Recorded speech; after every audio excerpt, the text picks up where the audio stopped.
வணக்கம். இது உங்கள் மீனாட்சியின் கணக்கு. இன்றைக்கி நம்ம பார்க்க போகிற டாபிக் என்ன அப்படின்னு பார்த்தீங்கன்னா 10th standard state board half yearly எக்ஸாமோட ஒரு ரிவ்யூ. அதாவது லாஸ்ட் ஒரு 2 வருஷத்தோட ஹாஃப் இயர்லி எக்ஸாம் பேப்பர் வச்சு இந்த வருஷம் எப்படி வரும் அப்படிங்கிற மாதிரி என்னோட பாயிண்ட் ஆஃப் வியூவில் நான் உங்களுக்கு சொல்கிறேன். ஸோ இந்த பாயிண்ட் ஆஃப் வியூ வந்து மோஸ்ட்லி அப்ராக்சிமேட்டிவ் 90% கரெக்டாக இருக்கலாம். ஸோ இதை ஃபாலோ பண்ணி பாருங்கள். இஃப் யூ ஆர் டேக் இது வந்து ஃபாலோ பண்ணும்போது உங்களுக்கு வந்து பிடிச்சிருந்துச்சு அப்படின்னா என்னோட சேனலை வந்து சப்ஸ்கிரைப் பண்ணிட்டு சேனலை கண்டினியூ பண்ணுங்கள். இந்த எக்ஸாம் வரைக்குமே, இந்த போர்டு எக்ஸாம் வரைக்குமே என்னோட பாயிண்ட் ஆஃப் வியூவில் நான் வந்து கொஸ்டின்ஸ்லாம் எப்படி வரும் அப்படிங்கிற மாதிரி உங்களுக்கு நான் சொல்லுவேன். ஸோ அதை கேட்டுக்குங்க. ஸோ இப்போ நம்ம ஹாஃப் இயர்லி எக்ஸாமில் எப்படி வரும் அப்படின்னு பார்த்தீங்க அப்படின்னா நமக்கு என்னெல்லாம் ஃபஸ்ட்டு வந்து 10th ஸ்டாண்டர்ட் ஸ்டேட் போர்ட் பொறுத்தளவுக்கு 1 மார்க் வந்து நமக்கு வந்து 1 to 14 கொஸ்டின்ஸ் வந்து பார்த்தீங்கன்னா 1 மார்க்கு. ஸோ அந்த 1 to 14 கொஸ்டின்ஸில் நமக்கு வந்து எப்படி சார் படிக்கணும் அப்படின்னு பார்த்தீங்கன்னா நமக்கு மொத்தமாக வந்து பார்த்தீங்க அப்படின்னா புக்கில் வந்து 125 1 மார்க்ஸ் இருக்கும். நீங்கள் கவுண்ட் பண்ணி பாருங்கள். ஒரு சாப்டருக்கு 15 இருக்கும். ஒரே ஒரு சாப்டரில் மட்டும் 20 கொஸ்டின்ஸ் இருக்கும். எதில் அப்படின்னு பார்த்தீங்கன்னா அல்ஜிப்ராவில் வந்து பார்த்தீங்கன்னா 20 கொஸ்டின்ஸ் இருக்கும் நமக்கு. ஆக்சுவலாக வந்து நம்மளோட இதில் வந்து பார்த்தீங்கன்னா அல்ஜிப்ராவில் மட்டும் தான் 20 கொஸ்டின்ஸ். அது என்ன ரீசன் சார் அப்படின்னு பார்த்தீங்கன்னா 7 கொஸ்டின்ஸ் வந்து மேட்ரிக்ஸில் கேட்டிருப்பாங்க, 13 கொஸ்டின்ஸ் அப்படிங்கிறது வந்து அல்ஜிப்ராவில் கேட்டிருப்பாங்க. மற்ற எல்லா சாப்டர்லையுமே பார்த்தீங்கன்னா 15 கொஸ்டின்ஸ். அதில் கடைசி சாப்டரும் பார்த்தீங்கன்னா ஸ்டாட்டிஸ்டிக்ஸ் ப்ராபபிலிட்டி 2 பிரிச்சிருப்பாங்க. ஒரு 7 கொஸ்டின் 8 கொஸ்டின் அப்படிங்கிற மாதிரி டிவைட் ஆயிருக்கும். ஸோ டோட்டலாக வந்து பார்க்கும்போது நமக்கு வந்து 125 கொஸ்டின்ஸ் அப்படிங்கிற மாதிரி நியர்பை கம்ப்ளீட் ஆயிருக்கும். இந்த 125 கொஸ்டின்ஸை நீங்கள் வந்து தரோவாக வச்சிருந்தீங்கன்னா நமக்கு வந்து பார்த்தீங்கன்னா 12 மார்க்ஸ் அப்படிங்கிறது வந்து கன்ஃபார்மாக கிடைக்கும். ஸோ இதில் தான் கேட்குறாங்க, ஆப்ஷன்ஸ் மட்டும் தான் மாற்றுறாங்க. நமக்கு ஆப்ஷன்ஸ் பிரச்சனை இல்லை. நீங்கள் ஆப்ஷன்ஸ் ரெகுலராக பார்த்துருந்தீங்கன்னா டெஃபினட்டாக உங்களால் 100% ஆன்சர் பண்ண முடியும். ஸோ 1 மார்க்குக்கு நீங்கள் என்ன பண்ணணும், அந்த 125 1 மார்க்ஸையுமே ரெகுலராக வந்து மார்னிங் ஹவர்ஸில் 1 டைம் கோ த்ரூ பண்ணுங்க. நீங்கள் போட்டு பார்க்கணும்லாம் கிடையாது. ஜஸ்ட் டெய்லி வந்து 1 டைம் வந்து கோ த்ரூ பண்ணுங்க. அப்படி இல்லைன்னா அந்த ஆப்ஷனை மட்டும் எழுதி பார்த்து ப்ராக்டிஸ் பண்ணுங்க. It is very useful for 1 mark. Okay, 1 to 14 1 marks நீங்கள் 12 1 மார்க் அப்படிங்கிறது 100% வாங்கலாம். இந்த 2 1 மார்க் மட்டும் எப்படி சார் வாங்கணும் அப்படின்னு பார்த்தீங்கன்னா 2 1 மார்க் வந்து நீங்கள் வந்து ஃபார்முலா ஓரியன்டாக வருவாங்க. ஃபார்முலா ஓரியன்டாக அப்படிங்கும்போது பார்த்தீங்கன்னா எந்த சாப்டர்லாம் நமக்கு வந்து மெயினாக வந்து ஃபார்முலா வரும் அப்படின்னு பார்த்தீங்கன்னா மென்சுரேஷனில் ஃபார்முலா வரும். அதே மாதிரி வந்து பார்த்தீங்க அப்படின்னா அல்ஜிப்ராவில் ஃபார்முலா வரும். நெக்ஸ்ட் வந்து கோஆர்டினேட் ஜாமெட்ரியில் ஃபார்முலா வரும். ஃபர்ஸ்ட் சாப்டரில் வந்து பார்த்தீங்கன்னா மெத்தட், அவ்வளோதான். ஸோ இந்த மாதிரி இருக்கிற சம்ஸை வந்து நீங்கள் வந்து ஓன் சம்ஸ் கேட்கலாம். ஸோ அந்த 2 மார்க் அப்படிங்கிறது ரெண்டாவது விஷயம். பட் ஆனால் இந்த 12 மார்க் வாங்குறதுக்கு நீங்கள் ஃபஸ்ட்டு வந்து ப்ரிஃபரன்ஸ் கொடுக்கலாம். நெக்ஸ்ட் வந்து பார்த்தீங்கன்னா 2 மார்க் அப்படிங்கிறது நமக்கு வந்து பார்த்தீங்கன்னா மொத்தமாக வந்து 14 கொஸ்டின் அவங்க கேட்பாங்க. அதில் நம்ம வந்து எனி 10 ஆன்சர் பண்ணால் போதும். கொஸ்டின் நம்பர் 15 கொஸ்டின் நம்பர் 28 வரைக்கும் நமக்கு வந்து இந்த 2 மார்க் கொஸ்டின் தான் இருக்கும். அதில் அந்த 28 கொஸ்டின் அப்படிங்கிறது கம்பல்சரி. ஸோ ரிமைனிங் இருக்க 13 கொஸ்டினை நீங்கள் 9 கொஸ்டின் ஆன்சர் பண்ணணும். அந்த ரிமைனிங் இருக்க ஒரே ஒரு கொஸ்டின் கம்பல்சரி. அது வந்து பார்த்தீங்கன்னா லாஸ்ட் போர்டு பேப்பரில் வந்து பார்த்தீங்கன்னா நமக்கு வந்து மெயினாக வந்து செட் லாங்குவேஜில், அதாவது எதில் கேட்டிருந்தாங்க அப்படின்னு பார்த்தீங்கன்னா லாஸ்ட்டாக வந்து HCF LCM கண்டுபிடிங்கன்னு சொல்லிட்டு சிம்பிளான ஒரு சம் தான் கேட்டிருந்தாங்க. ஓன் கொஸ்டின் கேட்டிருந்தாங்க. ஸோ கம்பல்சரி கொஸ்டின் மேபி ஓனாக வரலாம். பட் ரிமைனிங் இருக்க 9 கொஸ்டினுமே நீங்கள் வந்து என்னது புக்கில் நீங்கள் படித்த கொஸ்டின்ஸ் தான் வரும். இதில் மெயினாக வந்து எப்படி சார் நம்ம வந்து ஞாபகம் வச்சுக்கணும் அப்படின்னு பார்த்தீங்கன்னா எல்லா சாப்டர்லையுமே 2 கொஸ்டின் கேட்பாங்க. இப்போ ஃபர்ஸ்ட் சாப்டர் எடுத்துக்கிட்டீங்க அப்படின்னா ஒன்று வந்து அந்த கார்ட்டீசியன் ப்ராடக்ட் இருக்கு இல்லைங்களா, அதுலேருந்து கேட்பாங்க. ரெண்டாவது வந்து பார்த்தீங்கன்னா ஃபங்க்ஷன்ஸ், அதாவது காம்போசிட் ஃபங்க்ஷன்ஸ் அப்படின்னு படிச்சிருப்பீங்க. F.G G.F கேட்பாங்க. ஸோ நெக்ஸ்ட் வந்து பார்த்தீங்க அப்படின்னா ஃபர்ஸ்ட் சாப்டர்ல 2 கொஸ்டின் வரும். செகண்ட் சாப்டர்ல நமக்கு வந்து 2 கொஸ்டின் வரும். ஒன்று வந்து பார்த்தீங்க அப்படின்னா நமக்கு வந்து நார்மலாக HCF LCM ஜஸ்ட் பேசிக் பேட்டர்ல கேட்பாங்க. ரெண்டாவது வந்து பார்த்தீங்க அப்படின்னா நமக்கு வந்து பின்னாடி வந்து நம்ம கிளாஸ்ல வந்து ஸ்பெஷல் சீரிஸ் இருக்கு இல்லைங்களா, அதுல இருந்து கேட்டிருப்பாங்க. அதே மாதிரி வந்து தேர்ட் சாப்டர் அல்ஜிப்ராவை பொறுத்தளவு பார்த்தீங்கன்னா 2 கொஸ்டின் வரும். ஒன்று வந்து சிம்பிளிஃபை த ஈக்குவேஷன், அதாவது ஒரு 4 டேர்ம் கொடுத்து அதை சிம்பிளிஃபை பண்ணுங்க அப்படின்னு சொல்லியிருப்பாங்க. இன்னொன்று வந்து மேட்ரிக்ஸ்ல ஏதாவது பேசிக் அடிஷன் இல்லைனா வந்து சால்வ் பண்ணுங்க, ஈக்குவாலிட்டி ஆஃப் மேட்ரிக்ஸ் யூஸ் பண்ணி சால்வ் பண்ணுங்கன்னு சொல்லியிருப்பாங்க. ஸோ அப்போ வந்து நம்ம ஃபர்ஸ்ட் 3 சாப்டர் படிச்சா 6 2 மார்க் அப்படிங்கிறது அட்டன் பண்ணிடலாம். 7வது 2 மார்க் அப்படிங்கிறது நீங்க வந்து ஜாமெட்ரி ப்ரிஃபர் பண்ணீங்க அப்படின்னா ஜாமெட்ரியில் நிறைய கொஸ்டின்ஸ் இருக்கு. ஸோ அதனால் என்ன பொறுத்தளவுக்கு ஜாமெட்ரியை லீவ் பண்ணிட்டு நெக்ஸ்ட் வந்து அடுத்த சாப்டர் நமக்கு வந்து பார்த்தீங்கன்னா கோஆர்டினேட் ஜாமெட்ரி. அதில் வந்து ஈஸியாக வந்து கொலினியர் இல்லைனா ஸ்லோப், அவ்வளோதான். கொலினியர் கான்செப்ட்ல ஒரு கொஸ்டின் வரும், ஸ்லோப் கான்செப்ட்ல ஒரு கொஸ்டின் வரும். கண்டிப்பாக வந்து நீங்கள் அட்டன் பண்ணலாம். அப்போ அதில் ஒரு 6, இதில் ஒரு 2 அப்படிங்கும்போது 8 கொஸ்டின் ஆயிடுச்சு. இன்னும் 2 கொஸ்டின் அட்டன் பண்ணணும் சார் அப்படின்னா ஸ்டாட்டிஸ்டிக்ஸில் வந்து கண்டிப்பாக வந்து கோஎஃபிஷியன்ட் ஆஃப் ரேஞ்ச், அதுக்கப்புறம் என்னது ரேஞ்ச், இது வந்து கண்டிப்பாக கேட்பாங்க. இல்லைனா சம் ஆஃப் நேச்சுரல் நம்பர்ஸ் அப்படிங்கிற ஒரு ஃபார்முலா இருக்கும். ஸோ அந்த ஃபார்முலா பேஸ் பண்ணி 2 மார்க் கேட்பாங்க. டெஃபினட்டாக வந்து 9வது 2 மார்க் நீங்கள் அட்டன் பண்ணிடலாம். ஸோ ஜஸ்ட் நான் என்ன சொல்கிறேன், first chapter, second chapter, third chapter and then 5th chapter, last chapter, 5 chapter நீங்கள் கான்சென்ட் பண்ணீங்கன்னா 9 கொஸ்டின் அட்டன் பண்ணிடலாம். அந்த ஒரு கொஸ்டின் அப்படிங்கிறது ஓனா வர்றது. ஸோ அந்த ஓனா வர்றதை பற்றி நம்ம வந்து ஃபீல் பண்ணுங்கிறது கிடையாது. ஜஸ்ட் அதுவுமே வந்து உங்களுக்கு வந்து பிரசன்ஸ் ஆஃப் மைண்ட் இருந்தால் நீங்கள் ஆன்சர் பண்ணிட்டு போயிடலாம். ஸோ என்னையை பொறுத்தளவுக்கு 5 சாப்டர் ஸ்ட்ராங்காக இருக்கணும். ட்ரிக்னாமெட்ரி, மென்சுரேஷன், அதுக்கப்புறம் வந்து என்னது நமக்கு வந்து 4th சாப்டர். இதெல்லாம் உங்களுக்கு நான் சாய்ஸில் கொடுக்குறேன். உங்களுக்கு இன்ட்ரெஸ்ட் இருந்தால் நீங்கள் அதை சூஸ் பண்ணிக்கிங்க. இல்லைன்னா நான் சொன்ன சாப்டரை மட்டும் கோ த்ரூ பண்ணுங்க. புரியுதா? ஏன்னா மென்சுரேஷனை நீங்கள் ஃபார்முலா மறந்துட்டீங்கன்னா பிளாங்க் ஆயிருவீங்க. அதே மாதிரி வந்து ட்ரிக்னாமெட்ரியில் ஐடென்டிட்டிஸ் வந்து ஸ்டார்டிங் எனக்கு ஸ்டெப் மறந்துருச்சு சார் அப்படின்னா அந்த பிளாங்க் ஆயிருவீங்க. ஸோ அதனால இதெல்லாம் வந்து சாய்ஸில் வச்சுக்கிங்க. மற்றபடி எல்லா சம்ஸையுமே போட்டுருங்க. ஏதாவது 1 2 தெரிலன்னா இதில் 1 2 மாற்றி சூஸ் பண்ணிக்கிங்க. ஓகேவா? ஸோ இதுதான் 2 மார்க்கோட ரிவ்யூ. இதே மாதிரி நமக்கு வந்து அடுத்து வந்து பார்த்தீங்கன்னா 5 மார்க். 5 மார்க் வந்து எந்த கொஸ்டின் வந்து ஸ்டார்ட் ஆகும் பார்த்தீங்கன்னா 29 இருந்து 42 வரைக்கும் நமக்கு 5 மார்க். அதே சேம் 2 2 மார்க் எப்படி ஃபாலோ பண்ணுறாங்களோ அதே மாதிரி தான் 5 மார்க் 14 கொஸ்டின் கொடுத்துருப்பாங்க. நம்ம வந்து 10 கொஸ்டின் ஆன்சர் பண்ணோம். அதில் 42வது கொஸ்டின் வந்து கம்பல்சரி. ஸோ இப்போ 42வது கொஸ்டின் எது சார் வரும்னா அது யாருனாலையுமே கெஸ் பண்ண முடியாது. லாஸ்ட் டைம் வந்து பார்த்தீங்கன்னா ரெண்டுமே வந்து ஒன்று மேட்ரிக்ஸில் ஒரு தடவை வந்திருக்கு, ரெண்டாவது இப்போ லாஸ்ட் டைம் போர்ட் பேப்பரில் வந்து பார்த்தீங்கன்னா ஸ்பெஷல் சீரிஸில் கேட்டிருப்பாங்க. ஸோ இப்போ நம்மளை பொறுத்தளவுக்கு அது ஏதோ ஒன்று நமக்கு வந்து கம்பல்சரி அப்படிங்கிறது நம்ம வந்து பார்க்க வேண்டாம். ஜஸ்ட் ரிமைனிங் இருக்க 9 கொஸ்டின் எப்படி சார் ஆன்சர் பண்ணலாம்? ஃபர்ஸ்ட் சாப்டரில் டெஃபினட்டாக 2 கொஸ்டின் வருமா? கண்டிப்பாக நீங்கள் அடிச்சு சொல்கிறேன், நீங்கள் வந்து எழுதிக்கலாம். ஃபர்ஸ்ட் சாப்டர் 2 கொஸ்டின் வரும். அதில் ஒன்று வந்து பார்த்தீங்கன்னா A கிராஸ் B அந்த வெரிஃபிகேஷன் பண்ணுறீங்க இல்லையா, கார்ட்டீசியன் ப்ராடக்ட் வந்து வெரிஃபை பண்ணீங்க பாருங்க ஃபர்ஸ்ட் எக்ஸைஸில், அது கேட்பாங்க. அப்படி இல்லை அப்படின்னா ரெண்டாவது கொஸ்டின் வந்து நான் வந்து ஒரு சில நம்பர்ஸ் எல்லாம் சொல்கிறேன். அதாவது என்னன்னா ரெண்டாவது கொஸ்டினோட ரொம்ப இம்பார்ட்டன்ட் அப்படின்னு பார்த்தீங்கன்னா நம்ம அந்த ஃபங்க்ஷன்ஸில் எக்ஸாம்பிள் நம்பர் 1.1ல் எக்ஸைஸ் நம்பர் 1.1ல 6 7, அதே மாதிரி வந்து எக்ஸைஸ் நம்பர் 1.2ல வந்து பார்த்தீங்கன்னா 2 3 9 10 12, அதாவது 2 3 9 10 12 அப்படிங்கிறது வந்து பார்த்தீங்கன்னா ஜஸ்ட் அந்த கிராஃபிக்கல் ஃபார்மேட்டும் ஃபங்க்ஷன்ஸ்ல நம்ம வந்து அந்த வேல்யூ கண்டுபிடிப்போம் இல்லைங்களா, அந்த கான்செப்ட் நான் சொல்றேன்.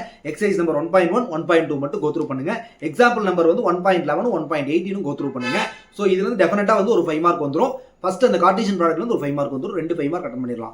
அதே மாதிரி செகண்ட் சாப்டர் பொறுத்தளவுக்கு பார்த்தீங்கன்னா நீங்க கன்ஃபார்ம் ஸ்பெஷல் சீரிஸ் படிச்சீங்கனாலே போதும். 2.8 2.9 ஒரு 5 மார்க் வந்து டெஃபினட்டா நீங்க அட்டன் பண்ணிடலாம். எக்ஸைஸ் நம்பர் 2.8 2.9 கன்ஃபார்ம் வச்சுக்கோங்க. இன்னொன்று வந்து நமக்கு வந்து எதில் சார் வரும் அப்படின்னு பார்த்தீங்கன்னா ஏபி ஜிபி அதுல எல்லாம் கேட்பாங்க. அப்போ ஏபி ஜிபியில் நிறைய சம்ஸ் இருக்கும். அதனால அது வந்து நீங்க வந்து என்ன டைம் இருந்தால் கோத்ரூ பண்ணிக்கிங்க, இல்லைன்னா ஸ்பெஷல் சீரிஸ் மட்டும் பாருங்க. அதில் மெயினாக வந்து 7+77+777 மாடலில் இருக்க 4 சம் வந்து கம்ப்ளீட்டாக பாருங்க. அதில் 1 சம் கூட வரலாம், எல்லாம் ஒரே ஃபார்மேட் தான், ஒன்றும் பிரச்சனை. ஆர் லெஸ் இருந்தா என்ன, ஆர் கிரேட்டர் இருந்தா என்ன அப்படிங்கிற ஃபார்முலா மட்டும் தெளிவாக இருந்தீங்கன்னா போதும். ஓகேவா? ஸோ அதில் ஒரு சம் வச்சுக்கோங்க. என்னை பொறுத்த 2 சம் வரும், நீங்க 1 வந்து அட்டன் பண்ணணும் அப்படிங்கிற மாதிரி வச்சுக்கோங்க. மூணாவது வந்து பார்த்தீங்கன்னா அல்ஜிப்ராவை பொறுத்தளவுக்கு டெஃபினட்டாக வந்து அந்த 3.8 இருக்கு இல்லைங்களா, அதில் வந்து கொஸ்டின் வந்து கேட்காம விடவே மாட்டாங்க. ஸ்கொயர் ரூட் அப்படிங்கிறதுல டெஃபினட்டாக கொஸ்டின் வரும். அதில் டோட்டலாக வந்து பார்த்தீங்கன்னா 8 + 2, அதாவது 8 எக்ஸைஸ் 2 எக்ஸாம்பிள் 10 சம் தான். இந்த 10 சம் வந்து போட்டிங்கன்னா டெஃபினட்டாக ஒரு கொஸ்டின் கேட்டுருவாங்க. ரெண்டாவது கொஸ்டின் வந்து மேட்ரிக்ஸ் மல்டிப்ளிகேஷன்ல இருந்து கேட்பாங்க. ஒன்று வெரிஃபிகேஷன் பண்ற மாதிரி கேட்பாங்க, இல்லைன்னா ஃபைண்ட் த வேல்யூ. அந்த I² சம் பார்த்துருப்பீங்க இல்லைங்களா, A² வச்சு ப்ரூவ் பண்ணிருப்பீங்க = 0ன்னு சொல்லிட்டு அந்த மாதிரி கேட்கலாம். டெஃபினட்டா வந்து மல்டிப்ளிகேஷன் ஓரியன்டா தான் சம் வரும். மேட்ரிக்ஸ்ல 2 சம் வந்து நீங்க 3rd சாப்டர் அட்டன் பண்ணலாம். ஓகேவா? அடுத்து வந்து பாத்தீங்க அப்படின்னா தியரம் 4th சாப்டர் பொறுத்தளவுக்கு 3 theorem, BPT theorem, ABT theorem, Pythagoras theorem. இதுல வந்து இந்த 3யுமே நீங்க ரெகுலரா எழுதி பார்த்து பழகிட்டீங்கனாலே போதும். வேற எதுவும் சம்மெல்லாம் கேட்டாங்கன்னா நீங்க அட்டன் பண்ணுறதுல கிடையாது. ஜஸ்ட் இந்த 3 தியரம் கேட்டாங்கன்னா டெஃபினட்டா வந்து எழுதி பார்த்து வச்சிருந்தீங்கன்னா டெஃபினட்டா 5 மார்க் நீங்க எடுக்கலாம். ஸோ இப்போ நான் சொன்னதை வச்சு பார்த்தீங்கன்னா 4 சாப்டர்ல நமக்கு வந்து கிட்டத்தட்ட வந்து ஒரு அதில் ஃபர்ஸ்ட் சாப்டர்ல 2, செகண்ட் சாப்டர்ல 1, தேர்ட் சாப்டர்ல 2, 5 ஆச்சு. 4th சாப்டர்ல 6 ஆச்சு. 7வதா சொல்ற விஷயம் என்னன்னா 5வது சாப்டர்ல ஏரியா ஆஃப் குவாட்ரிலேட்டரல் டெஃபினட்டா கேட்பாங்க. ஏரியா ஆஃப் குவாட்ரிலேட்டரல் அதுல வந்து 4 சம் தான் இருக்கு, 2 எக்ஸாம்பிள் 2 எக்ஸசைஸ். அதுக்கு டயக்ராம் போடணும். டயக்ராம் போட்டா மட்டும் தான் மார்க் ஃபுல் மார்க் கொடுப்பாங்க. அதனால டயக்ராம் போட்டு பிராக்டிஸ் பண்ணுங்க. ஸோ இப்போ 7 5 மார்க் நம்ம கவர் பண்ணிட்டோம். 8வது 5 மார்க் என்ன சார் பண்றது அப்படின்னு பாத்தீங்கன்னா 8வது 5 மார்க்குக்கு நீங்க கடைசியில போய்க்கிங்க ப்ராபபிலிட்டியை பொறுத்தளவுக்கு 3 கான்செப்ட் தான். அதாவது ஒன்று டைஸ் கேட்கலாம், இல்லைன்னா காயின் கேட்கலாம், இல்லைன்னா கார்டு கேட்கலாம். இதுல காயின் வந்து ரொம்ப கம்மியாக தான் இருக்கும், 2 மார்க்ல தான் கேட்பாங்க. டயஸும் காயினும் அதாவது கார்டும் படிச்சுக்கிங்க. அந்த 2 கான்செப்ட். கார்டு கூட இப்போ நமக்கு வந்து இருக்கிறது இல்லைன்னு நினைக்கிறேன். ஆக்சுவலாக நீங்கள் டயஸ் மட்டும் நம்ம நல்லா படிச்சிட்டிங்கனாலே போதும். அப்புறம் அந்த NSS NCC சம்பளம் இருக்கும், அதெல்லாம் ஒரு தடவை கோத்ரூ பண்ணி வச்சுக்கோங்க. ஸோ இது வந்து ப்ராபபிலிட்டி டெஃபினட்டாக ஒன்று நீங்கள் போட்டுடலாம்.